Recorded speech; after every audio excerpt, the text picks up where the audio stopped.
열왕기상 22장 29절 말씀부터 40절 말씀까지 보겠습니다. 열왕기상 22장 29절에서 40절 말씀까지입니다. 29절 말씀. 이스라엘의 왕과 유다의 여호사밧 왕이 길르앗 라못으로 올라가니라. 이스라엘의 왕이 여호사밧에게 이르되 나는 변장하고 전쟁터로 들어가려 하노니 당신은 왕복을 입으소서 하고 이스라엘의 왕이 변장하고 전쟁터로 들어가니라. 아람 왕이 그의 병거의 지휘관 32명에게 명령하여 이르기를 너희는 작은 자나 큰 자와 더불어 싸우지 말고 오직 이스라엘 왕과 싸우라 한지라. 병거의 지휘관들이 여호사밧을 보고 그들이 이르되 이가 틀림없이 이스라엘의 왕이라 하고 돌이켜 그와 싸우려 한즉 여호사밧이 소리를 지르는지라. 병거의 지휘관들이 그가 이스라엘의 왕이 아님을 보고 쫓기를 그치고 돌이켰더라. 한 사람이 무심코 활을 당겨 이스라엘 왕의 갑옷 솔기를 마친지라. 왕이 그 병거 모는 자에게 이르되 내가 부상하였으니 내 손을 돌려 내가 전장터에서 나가게 하라 하였으나 이날에 전쟁이 맹렬하였으므로 왕이 병거 가운데서 붙들려 서서 아람 사람을 막다가 저녁에 이르러 죽었는데 상처의 피가 흘러 병거 바닥에 고였더라. 해가 진녘에 진중에서 외치는 소리가 있어 이르되 각기 성읍으로 또는 각기 본향으로 가라 하더라. 왕이 이미 죽음에 그의 시체를 메어 사마리아에 이르러 왕을 사마리아에 장사하니라. 그 병거를 사마리아 못에서 씻음에 개들이 그의 피를 핥았으니 여호와께서 하신 말씀과 같이 되었더라. 거기는 창기들이 목욕하는 곳이었더라.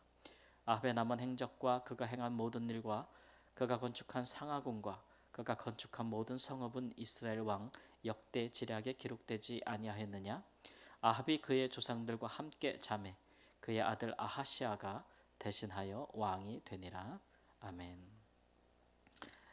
북이스라엘의 왕 아합이 하나님께서 말씀하신 선지자 예언대로 죽었습니다. 그의 죽음은 오래전부터 하나님께서 여러 선지자를 통해서 경고하시고 또 예언한 바와 같이 반드시 이루어졌습니다. 아합 왕의 죽음은 이제 아합이 대표하는 그 오므리 왕조 3대 4대에 걸쳐서 북이스라엘의 왕이 되었던 이제 오므리 왕조의 철저한 종말을 고하는 시작에 불과합니다. 하나님께서 아합에 속한 모든 사람들은 이제 다 하나님께서 멸하실 예정인데 그 첫 신호탄이 되는 것이죠. 오랫동안 하나님은 오므리 왕조 또 아합에 대해서 끊임없이 참으셨고 또 인내하셨습니다. 그들의 악행이 적은 것이어서 그런 것이 아니라 목자 없이 참 목자가 없는 이스라엘 백성들을 불쌍히 여기고 또 긍휼히 여긴 까닭이라 할 수 있겠지요. 결국 아합은 자기가 놓아주었던 아람 왕에 의해서 그가 죽임을 당하는 것을 볼 수가 있습니다. 자기가 놓아준 악한 자가 악한 자를 놓아주었는데 그 놓아준 그 사람에 의해서 결국 자기가 죽임을 당하는 자기의 자리를 펴게 되는 것이죠. 그래서 우리는 아합에 대한 성경의 평가대로 아합은 자기를 팔아서 자기를 악한 것에 팔아서 죄의 노예가 되었던 사람으로 성경에서 평가하고 있기 때문에 그런 자의 종말이 이렇게 끝을 맺는구나라고 하는 것을 볼 수가 있습니다. 악한 자들이 형통할 때 우리는 그 사람의 종말이 과연 오겠는가? 그런 생각이 들고 의심하기 때문에 많은 사람들이 거기에 이제 동조하고 함께하는 일들이 많죠. 오늘 말씀에도 보면은 유다 왕 여호사밧이 아합과 함께하였다라고 했습니다. 여호사밧은 유다의 몇 안 되는 하나님이 보시기에 정직히 행한 선한 사람이고 우상을 철폐하고 이스라엘 백성들로 하여금 하나님을 경외하게 한 훌륭한 왕 중에 한 명인데 이 사람에게 큰 오점이 하나가 있다면 이 아합과 늘 함께했다는 거예요. 북이스라엘과 유다가 이렇게 동맹을 맺은 것은 여호사밧 입장에서는 북이스라엘과 동맹을 맺어서 점점 세력이 커지는 아람 나라를 견제하려고 하는 어떤 외교 군사적인 목적이 있었겠지만 그것을 넘어서서 사실은 결혼 동맹을 맺었거든요. 그래서 아합의 딸 이세벨의 딸을 자기 아들의 아내로 맞이하여서 결국 자기 아들로 하여금 아합의 사위가 되게 하는 그런 일들을 했습니다. 그러니까 이 여호사밧이 죽고 나서 이제 그 아들이 왕이 되었을 때에 그 아버지의 하나님 앞에서 행한 어떤 선한 길 또 정직한 길을 떠나는 것을 볼 수가 있어요. 예, 이 여호사밧이 왜 아합과 이런 동맹을 맺었는가라고 보면은 뭐 손익계산이 있었겠죠. 왕으로서 그가 정치적으로 또 군사적으로 안보적으로 어떤 게 이길 것인가 이렇게 생각을 했겠지만, 또 오늘 말씀에도 보면은 아합이 북이스라엘을 통치하는 기간에 우리가 살펴봤지만 북이스라엘은 굉장히 번성했습니다. 번영했고, 사실 아합이 있을 때만큼 북이스라엘이 그 영토를 좀 회복하거나 경제적으로 발전한 경우가 많지 않았어요. 북이스라엘을 볼 때. 그러니까 그런 정권과 그런 왕과 함께 동맹을 맺는 것이 좋다고 판단했을 수도 있겠죠. 이렇듯 이제 악인들이 형통하고 또 악인들이 잘 나갈 때, 그럴 때 오히려 하나님을 경외하는 사람들이 그런 일들에 대해서 단호하게 이제 선을 긋지 못하고 그런 일에 함께 하게 되면은 어떤 결과가 오는지를 볼 수가 있어요. 오히려 그런 일들은 뭐 이렇게 단기적으로 큰 어떤 손해를 가져다 주지 않는 것처럼 보이지만, 그러나 결국은 이 일 때문에 유다 여호사밧이 죽고 그 다음에 유다 나라에는 정권의 위기가 오고 결국은 다윗의 자손이 다 씨가 마를 정도로 공멸하게 되는 그런 죽음의 위기에 처하게 되고, 여러 번 이 아합의 가문과 함께 전쟁에 나선 여호사밧과 그 아들은 그 전쟁으로 인해서 그 어떠한 이익을 얻지 못하고 오히려 나라의 위기를 맞이하는 것을 볼 수가 있습니다. 우리가 분명히 기억할 것은 하나님이 버리신 악인들은 돌이키지 않는, 회개하지 않는 그런 악인들은 반드시 종말이 온다는 거죠. 생각했던 것보다 그렇게 늙지 않게 반드시 그 악인들의 종말은 반드시 일어난다는 거예요. 그러니까 그런 것들이 더디 온다고 생각해서 그들과 함께 하게 되면, 그들이 종말이 올 때에 그걸 분별치 못하고 그들과 함께 있으면 함께 위기를 당할 수밖에 없는 거예요. 시편 1편에도 다윗이 말하기를, 다윗 이 사람은 이스라엘의 왕 아니겠습니까? 이 사람도 얼마나 많은 외교와 또 군사적인 거, 안보적인 거, 정치적인 행보들을 고려를 해서 왕의 이제 직무를 감당했잖아요. 말하기를, 복 있는 사람들은 악인의 꾀를 쫓지 아니한다. 죄인의 길에 서지 아니한다. 오만한 자와 자리에 함께하지 아니한다. 이렇게 말씀하고 있어요.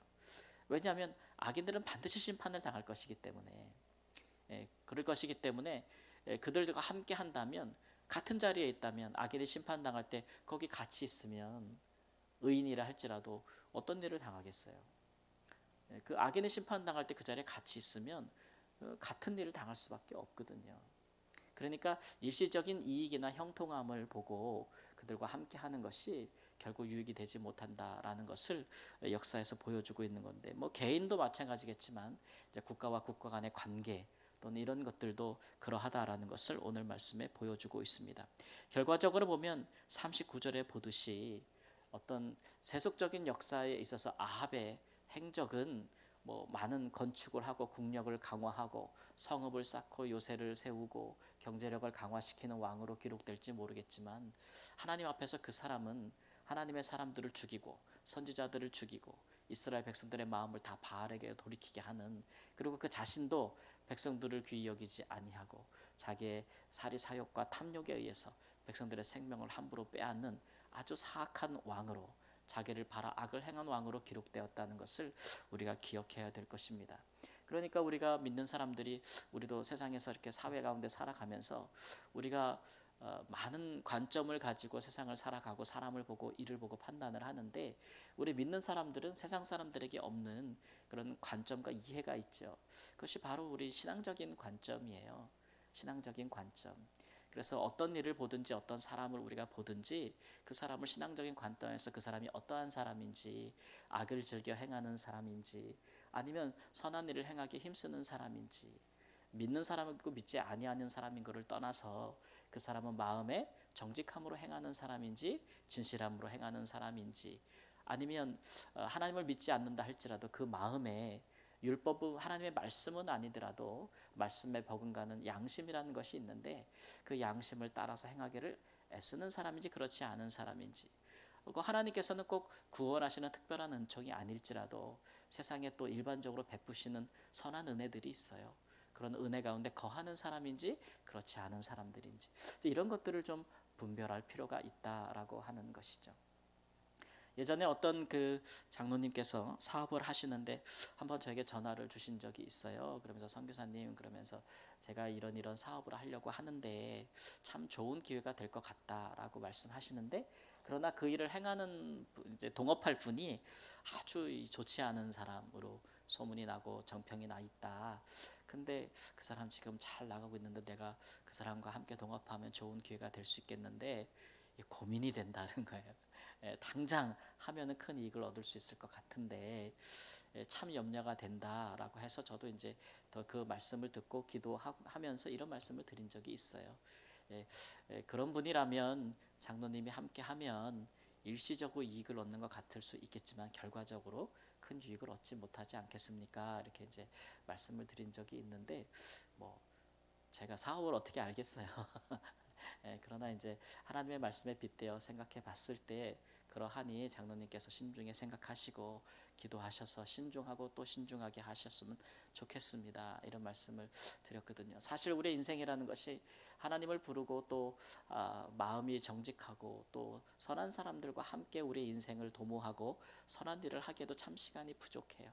근데 우리가 이제 이런 악을 행하는 사람들과 함께 하는 것에 끌리는 이유는 이제 우리가 마음이 이제 급하고 또 어떤 우리 안에 또 이익을 보려고 하는 마음이 강할 때, 그런 상황에 몰릴 때 자꾸 그런 판단을 하게 되는 것이기 때문에 우리는 항상 어떤 중요한 판단과 선택을 할 때 그런 기준, 이 거룩함의 기준을 따라서 행하는 것이 참 중요하다라는 것들을 우리가 생각해 봐야 될 것입니다. 여호사밧이 북이스라엘과 평화하는 것이 좋겠지만 북이스라엘의 정권이 워낙 악하고, 그래서 이런 평화를 하더라도 이게 꼭 결혼 동맹까지 맺어서 그렇게 운명을 같이 하는 것까지 갔어야 됐는가라는 생각이 들죠. 그렇지 아니하였어도 하나님께서 여호사밧을 사랑하셔서 그에게 좋은 기회를 여시고 유다의 안전을 보장해 주셨을 것이라는 것이 성경이 일관되게 우리에게 가르쳐 주는 것이기 때문에 우리 믿는 사람들은 그런 일에 악과 죄와 또는 악한 자들과 함께 타협하거나 동행하는 일에 마음을 두지 않아야 된다라는 것을 교훈으로 삼는 귀한 은혜가 있기를 예수님의 이름으로 축원합니다. 아멘. 주님, 매 순간 선택하고 매 순간 판단하고 또 분별해야 될 일들이 우리 가운데 많습니다. 하나님, 이익을 최고 우선시하는 세상에서 우리가 살면서 잠시의 이익을 얻기 위하여 하나님, 우리가 결국은 하나님이 기뻐하지 않는 선택과 관계를 맺을 수는 없습니다. 우리가 세상을 향하여 누구에게든지 손을 펴고 선을 행하며 또 하나님 복음을 전해야 되겠고 또 하나님 세상에 복된 일들을 행해야 되겠지만, 그러나 하나님께서 멸하기로 작정한 자들과 함께 할 수는 없습니다. 주여, 우리의 마음속에 주의 마음을 허락하여 주시옵시고 주의 마음으로 세상을 보고 사람을 보는 눈을 허락하여 주사 하나님의 심판이 임하는 자리에 스스로 걸어 들어가는 일이 없도록 주여 저희 가운데 큰 은혜를 더하여 주시기를 원합니다. 언제나 하나님 앞에서 정직하고 또 진실하게 우리가 하나님 앞에서 행하듯이 또한 모든 관계와 또 사업과 일에 있어서도 그렇게 행할 수 있는 길들을 열어주시기를 원합니다. 하나님 아버지, 악한 일들과 죄된 일들을 가벼이 여기지 않도록 하나님 인도해 주옵소서. 자신하고 또 하나님 만만히 여기지 않게 하여 주옵소서. 그런 환경에 나를 노출하여도 자주 내가 그런 곳에 가 있어도 나는 결천일 것이라고 자만하지 않게 하여 주옵소서. 하나님, 늘 주님 앞에 기도하면서 하나님 참으로 하나님께서 복 주시고 은혜 주시고 형통케 하시며 함께 하시는 자들과 또 하나님 우리가 그러한 자들이 되어서 행할 수 있도록, 누구에게든지 복이 될 수 있도록, 누구에게든지 의가 될 수 있도록, 누구에게든지 정직하고 진실함에 하나님 선한 영향력을 끼치는 자들이 될 수 있도록 주여 저희를 도와주시옵소서.